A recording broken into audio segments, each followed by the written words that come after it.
الحمد للہ کفا وسلام علی عبادہ الذین اصطفى اما بعد قال اللہ تبارک و تعالی فی کلامہ المجید والفرقان الحمید بعد اعوذ باللہ من الشیطان الرجیم بسم اللہ الرحمن الرحیم یا ایہا الذین آمنوا ادخلوا فی السلم کافۃ ولا تتبعوا خطوات الشیطان وقال تعالى في مقام آخر ذلك ومن يعظم شعائر الله فإنها من تقوى القلوب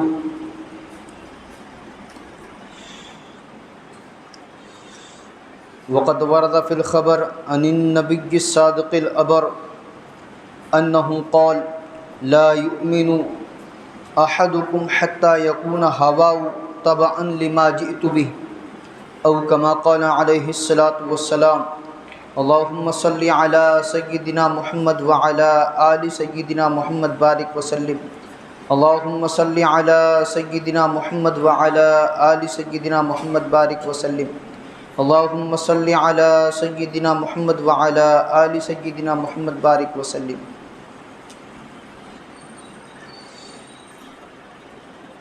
معزز سامعین کرام، ملت اسلامیہ کے عزیز نوجوان و بزرگان ملت،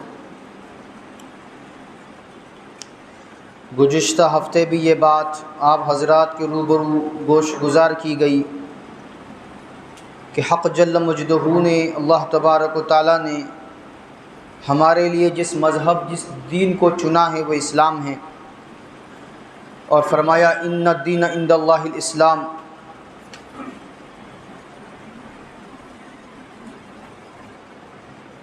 اور اللہ تبارک و تعالیٰ قرآن عظیم الشان میں ارشاد فرما رہے ہیں اسی دین، اسی اسلام کے بارے میں، یا ایھا الذین آمنوا ادخلوا فی السلم کافۃ ولا تتبعوا خطوات الشیطان، اے ایمان والو اسلام میں پورے داخل ہو جاؤ، مکمل مسلمان بن جاؤ، اور شیطان کے نقش قدم پر مت چلو۔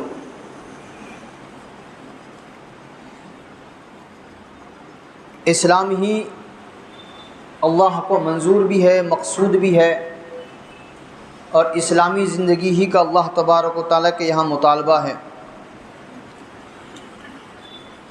حکم اللہ کا، طریقہ رسول اللہ صلی اللہ تعالیٰ علیہ وسلم کا، اللہ کے احکامات، اللہ کے نبی صلی اللہ تعالیٰ علیہ وسلم کے بتلائے ہوئے طریقوں کے مطابق کرنے کا نام اسلام ہے، دین ہے۔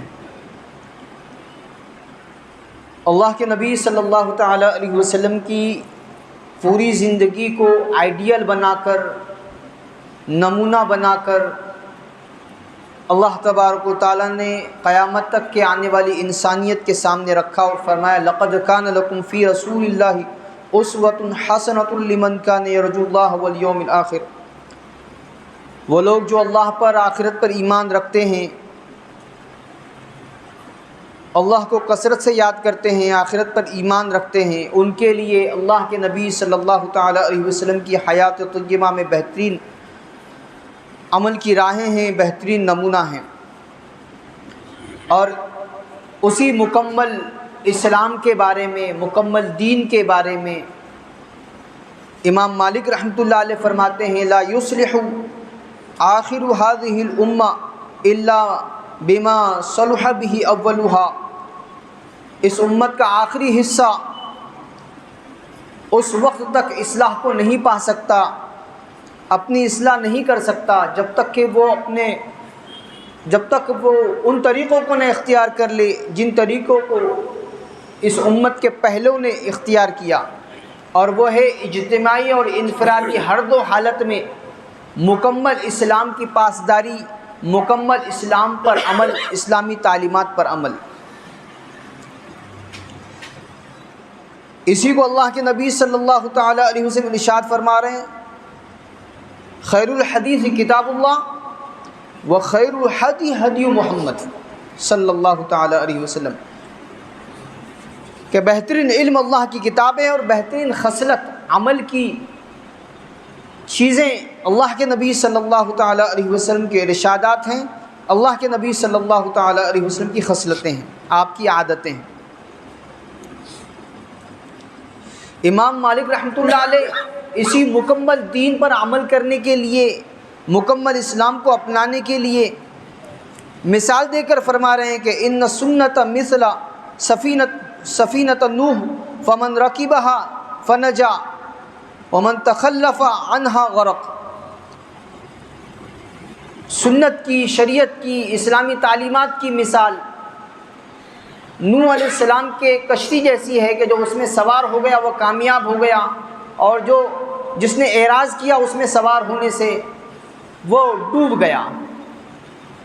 جو دنیاوی زندگی کی رنگ ریلیوں میں پھنس گیا، رنگینیوں میں الجھ گیا، اپنی زندگیوں کو دنیا کی عیش پرستی میں جس نے لگا دیا وہ برباد ہو جائے گا، اور جو سنتوں بھری زندگی گزارے گا، شریعت والی زندگی گزارے گا،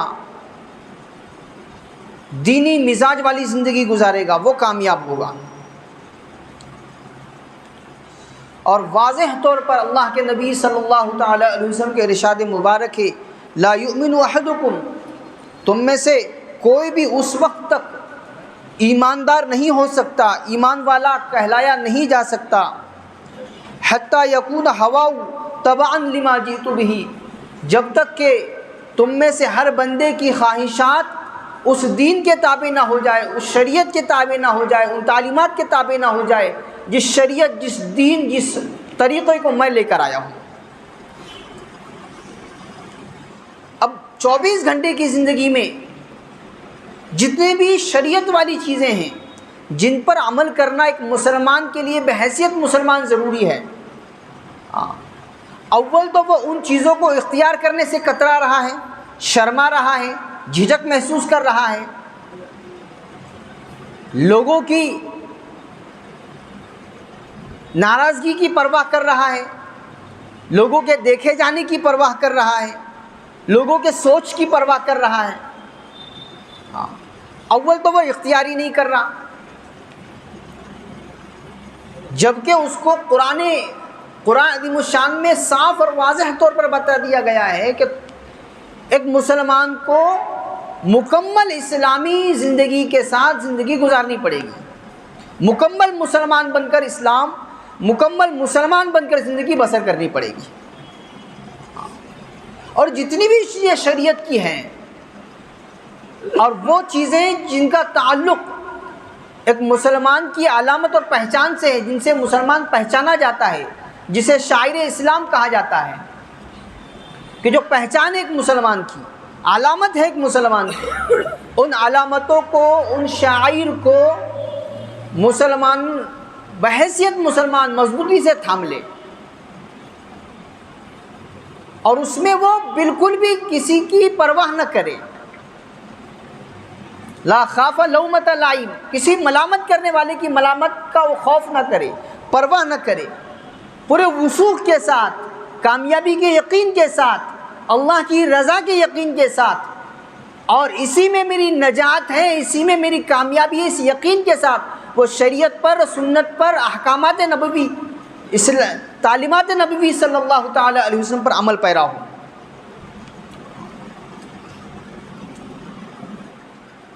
شاعر اسلام کے بارے میں قرآن عظیم الشان میں اللہ تبارک و تعالیٰ فرما رہے ہیں ذالک ومن یعظم شعائر اللہ فإنها من تقوی القلوب، جو لوگ شاعر اسلام کی عظمت رکھتے ہیں، اس کی وقار رکھتے ہیں، عزت رکھتے ہیں، وہ ان کے تقوی کی بدولت ہے، ان کے دل میں جو تقوی ہے اس تقوی کی وجہ سے وہ یہ کرتے ہیں۔ تو معلوم ہوا کہ شاعر اسلام کی ان علامتوں کی جن سے مسلمان پہچانا جاتا ہے، عزت رکھنا، احترام رکھنا، اس کا ادب رکھنا، اور اس کو اپنی پریکٹیکلی زندگی میں، اپنی 24 گھنٹے والی زندگی میں داخل کرنا ایک مسلمان کی ذمہ داری ہے، اور یہ متقی لوگوں کا شیوا ہے۔ اب آپ دیکھیں کہ جو ہیئر اسٹائل مسلمان رکھ رہا ہے، خصوصاً نوجوان رکھ رہے ہیں، کیا وہ سنت و شریعت والے بال ہیں؟ آپ کو کتابوں میں معلوم ہوگا، علماء کرام سے آپ رجوع کریں گے، آپ کو معلوم ہوگا کہ شریعت و سنت والے بال کیسے ہیں، کیسے بال رکھنا سنت ہے، صلح کا طریقہ ہے۔ اللہ کے نبی صلی اللہ تعالی علیہ وسلم حج کے علاوہ، حج کے موقع پر آپ نے حلق کرایا، اس کے علاوہ 3 قسم کے بال آپ کے روایتوں میں ملتے ہیں، کانوں کی لو تک، مونڈے تک، اور بہت اگر مشغولی ہوئی تو کاندھے تک۔ اس کے آگے اللہ کے نبی صلی اللہ تعالی علیہ وسلم کے بال مبارک کی لمبائی نہیں آتی ہے۔ اس میں بھی مرد کے لیے بالوں کا کھلا رکھنا ضروری ہے۔ اب آپ دیکھ رہے ہیں کہ ایک بندہ، اس کی نیت نہیں ہے سنت والے بال رکھنے کی، وہ کسی سیریل، کسی بندے کو دیکھ کر اپنے بالوں کو بڑھا رہا ہے اور ان بالوں کی بھی وہ چوٹی بنا رہا ہے۔ تو یہ لمبائی کے باوجود اس کے بال سنت والے نہیں ہوں گے، کیونکہ اس کی نیت سنت والے بال رکھنے کی نہیں ہے۔ دوسرے وہ احباب جو اتنے لمبے بال تو نہیں رکھتے، لیکن الگ الگ ہیئر اسٹائل انہوں نے رکھ رکھی ہے، کسی خاص بندے سے متاثر ہو کر، کسی ایکٹر سے متاثر ہو کر، کسی فٹ بالر سے متاثر ہو کر، چاہے جس بندے پر ان کا دل آیا ہو، اس کی نقالی کرنے کے لیے اس کا دیکھا دیکھی ہیئر اسٹائل تبدیل کی جا رہی ہے، جس کا شریعت سے، سنت سے کوئی تعلق نہیں۔ اور یہ کرنے کی وجہ سے، چونکہ اس نے اسلام پر عمل نہیں کیا، دینی تعلیمات پر اس کا عمل نہیں ہے، وہ گناہ کا مرتکب ہو رہا ہے۔ اور بہت سارے بال تو ایسے ہیں کہ جن پر ممانعت آئی ہے، ایسے بال رکھنے کی ممانعت ہے۔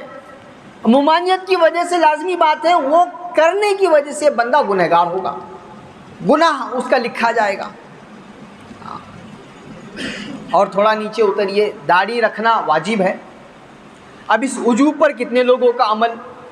پہلے تو شرما شرمی میں رکھیں گے ہی نہیں، رکھیں گے بھی تو آپ دیکھ رہے ہیں، آپ سمجھ سکتے ہیں کہ کیسی داڑھی ہمارے نوجوان آج رکھ رہے ہیں۔ کیا وہ داڑھی شریعت اور سنت والی داڑھی کہلائے گی؟ صلح والی داڑھی ان کی کہلائی جا سکتی ہے؟ تو اول تو کرنا ہی نہیں ہے، کریں گے تو ایسے کرنا ہے کہ لوگوں کی خوشامد ہو جائے، لوگ خوش ہو جائیں۔ لوگوں کو خوش کرنا مسلمان کا کام نہیں ہے، مسلمان کا کام ہے وہ اللہ کی رضا دیکھے، اللہ کی خوشنودی دیکھے۔ اور پچھلے ہفتے بھی آپ حضرات کے روبرو یہ بات گوش گزار کی گئی کہ جو بندہ اللہ کی خوشنودی کی پرواہ کرتا ہے کہ میرا رب، میرا پروردگار مجھ سے راضی ہو جائے، اس کی وہ پرواہ کرتا ہے، تو اللہ تبارک و تعالیٰ مخلوق کو بھی اس سے ناراض نہیں رہنے دیتے، مخلوق کو بھی خوش رکھتے ہیں۔ اور جو مخلوق کو خوش کرنے کے لیے، ان کی خوشامد کے لیے اللہ کو ناراض کرنے والا کوئی کام کرتا ہے، تو اللہ تبارک و تعالیٰ مخلوق کو بھی ناراض کر دیتے ہیں، اور یا تو مخلوق کے اس کو حوالے کر دیتے ہیں۔ اس لیے اللہ کی رضا مد نظر رہنی چاہیے۔ مساجد شعار ہے اسلام کا، علامت ہے مسلمانوں کی، پہچان ہے مسلمانوں کی۔ کتنا ایک مسلمان مسجد کا احترام رکھ رہا ہے، اللہ کے گھر کا احترام بحیثیت اللہ کا گھر ہونے کے، بحیثیت مسجد ہونے کے، کتنا ہمارے دلوں میں ہے۔ ہمارا جو مزاج، ہمارا جو رویہ اپنے گھر میں ہوتا ہے، سیم چیز ہم اللہ کے گھر میں بھی کر رہے ہوتے ہیں، اور بہت ہوا تو اس سے زیادہ نیچے اتر کر ہم اللہ کے گھر کے ساتھ ہمارا رویہ ہوتا ہے۔ کہ آپ گھر میں تو اپنے باہر کے چپل جوتے نہیں لے جاتے، گھر میں باہر کے جو استعمال کیے ہوئے جوتے چپل ہے وہ نہیں لے جاتے، لیکن بہت سارے احباب دیکھے گئے ہیں کہ وہ مسجد کے اندر کے حصے میں جوتوں کے ساتھ، چپل کے ساتھ جا رہے ہیں۔ احترام نہیں ہے، عظمت نہیں ہے کہ یہ میرے اللہ کا گھر ہے، یہ اللہ تبارک و تعالیٰ کا گھر ہے۔ مساجد اللہ کے گھر ہیں، ہمیں اپنے گھر سے بہت زیادہ مسجدوں کا احترام کرنے کی ضرورت ہے۔ ضوابط بنا دیے گئے، رول بنا دیے گئے کہ فلاں جگہ آپ کو چپل اتارنی ہے، لیکن نہیں، میری تو ضد ہے، بہت امپورٹنٹ، بہت قیمتی، بہت مہنگی میری چپل ہے، میں اس کو عام لوگوں کے ساتھ تھوڑی رکھوں گا، میں تو اس کو مسجد کی کسی اونچی جگہ پر لے جا کے رکھوں گا۔ اللہ کے گھر سے زیادہ عظمت اللہ کے گھر سے زیادہ اہمیت آپ کے چپل جوتوں کی ہو گئی. دھیان رکھنے کی ضرورت ہے. یہ شاعر ہے، اس کی عظمت، اس کا احترام رہنا چاہیے. نماز جیسا محتم بشان عمل جماعت کے ساتھ مسجد میں چل رہا ہوتا ہے، اور بہت سارے احباب اپنی گپ شپ میں مشغول، اپنی باتوں میں منہمک. کوئی حرج نہیں، کوئی ڈسٹرب نہیں. نماز ڈسٹرب ہو جائے چلے گا، ہماری باتیں بند نہیں ہونی چاہیے، ہماری گفتگو میں خلل نہیں آنا چاہیے، ہماری زوردار آواز میں کوئی کمی نہیں آنی چاہیے. یہ شیوا ہوتا جا رہا ہے مسلمان کا. کہیں نہ کہیں عظمت کی کمی ہے، کہیں نہ کہیں عزت کی کمی ہے، وقار کی کمی ہے. وہ اہمیت ہم نہیں دے پا رہے اللہ کے گھر کو، نماز کو، شریعت کو، سنت کو، جو اہمیت، جو عظمت اس کا حق ہے. کتنے نوجوان ہیں، اہل ثروت لوگ ہیں، مالدار قسم کے لوگ ہیں، جن کو اللہ تبارک و تعالیٰ اپنا گھر بیت اللہ دکھاتے ہیں. دنیا کے بت قدوں میں پہلا وہ گھر خدا کا، ہم پاسباں ہیں اس کے، وہ پاسباں ہمارا. کعبۃ اللہ عظمت کی انتہا والی جگہ ہے. جہاں سے زیادہ عظمت، جہاں سے زیادہ ادب کسی اور جگہ کا ہو ہی نہیں سکتا. لیکن وہاں پہنچ کر بھی کتنے ایسے لوگ ہیں، کتنے ایسے احباب ہیں جو دیکھے گئے ہیں کہ کعبۃ اللہ کی طرف پیٹ کر کے وہ سیلفی لیتے ہوتے ہیں. میں فوٹو کھینچ رہا ہوں، میں خانہ کعبہ میں آیا ہوں، میں اپنے دوست احباب کو دکھانا چاہتا ہوں. ایک صاحب کہنے لگے ایک زمانہ تھا کہ ریاکاری کے لیے زبان سے بولنا پڑتا تھا کہ دیکھو میں نے فلاں کام کر دیا، دیکھو میں نے فلاں چیز کر دی، میں اتنے بار عمرے کے لیے گیا، میں اتنے بار حج کے لیے گیا. لیکن آج بولنے کی ضرورت نہیں رہی. آپ نے سیلفی کھینچ کر اسٹیٹس پر ڈال دیا، آپ کے تمام چاہنے والوں کو، آپ کے تمام جانکار لوگوں کو معلوم ہو گیا آپ عمرے کے لیے پہنچے ہوئے ہیں. یہ ریاکاری نہیں تو اور کیا ہے، یہ دکھاوا نہیں تو اور کیا ہے. کتنے ہمارے اللہ کے نیک بندے ایسے ہیں جن کو اللہ تبارک و تعالی ہمیشہ اپنے گھر کی زیارت کے لیے بلاتا ہے. ہر مہینے میں، 2 مہینے میں ان کا جانا ہوتا ہے، لیکن کوئی چرچا نہیں، کوئی دکھاوا نہیں. لوگ حیران ہو جاتے ہیں کہ میں اس مرتبہ عمرے کے لیے گیا، مجھے اچانک وہ فلاں اللہ والے نظر آ گئے. پہلے سے کوئی پتہ نہیں کہ آنے والے ہیں، لیکن ہمارا جانے سے لے کر واپس آنے تک ہر سیکنڈ بتایا جاتا ہے کہ دیکھو میں فلاں جگہ تک پہنچ گیا، دیکھو میں ایروپلین میں بیٹھ گیا، دیکھو میں حرم شریف کے دروازے پہ آ گیا، دیکھو کعبۃ اللہ میں دیکھ رہا ہوں. یہ ریاکاری کی انتہا ہو رہی ہے. تو کعبۃ اللہ جس کی اہمیت، جس کی عظمت دلوں میں پنہا رہنی چاہیے، آج وہ کم ہوتی چلی جا رہی ہے. صفا مروہ جس کی بابت، جن 2 پہاڑیوں کی بابت قرآن کہہ رہا ہے ان الصفا والمروہ من شعائر اللہ. صفا مروہ اللہ کی پہچان والی جگہ ہیں، مسلمانوں کی عظمت کی جگہ ہیں. وہاں پر بھی بندہ سیلفی لیتا ہوتا ہے کہ دیکھو میں نے صحیح مکمل کر لی، میری صحیح ہو گئی، اب میرا عمرہ مکمل ہو گیا، اب میں بالوں کو مونڈنے جا رہا ہوں. مسجد نبوی علیہ السلام، روئے زمین کا سب سے مقدس ترین حصہ مسجد نبوی،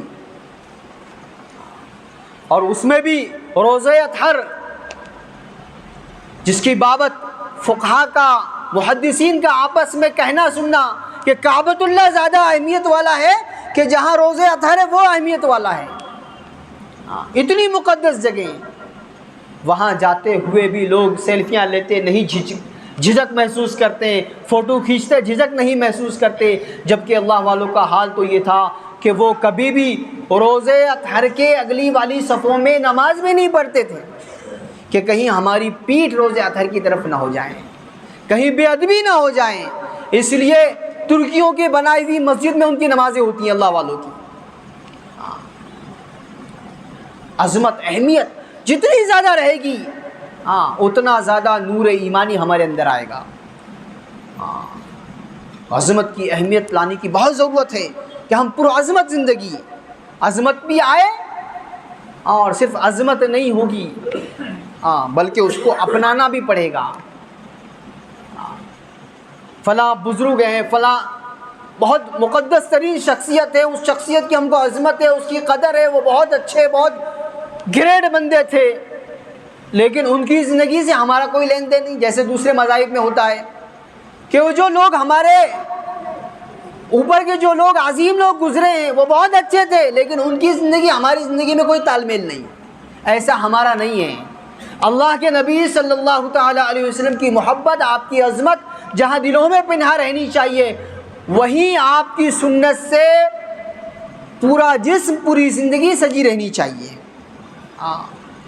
اور جس میں بھی جتنی بھی ہم شریعت کی چیزوں پر عمل کر رہے ہیں، ہم اپنے سر کے بال رکھ رہے ہیں، ہم داڑھی رکھ رہے ہیں، ہم لباس پہن رہے ہیں، ہم کپڑے پہن رہے ہیں، ہم عظمت والی جگہوں پر جا رہے ہیں، ان تمام چیزوں میں غیر شرعی، غیر اسلامی چیزوں سے اپنے آپ کو بچانا ہے۔